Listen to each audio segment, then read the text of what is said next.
104.7 IFM. Report!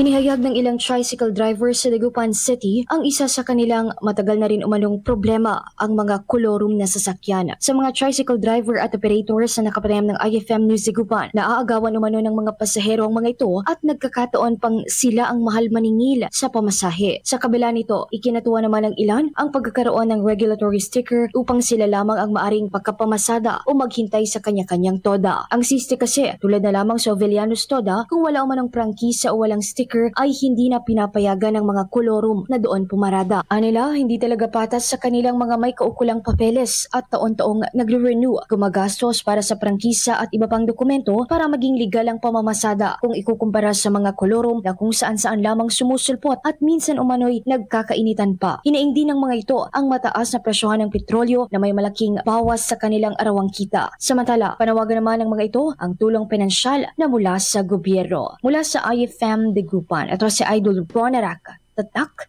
IFM. IFM News. IFM News.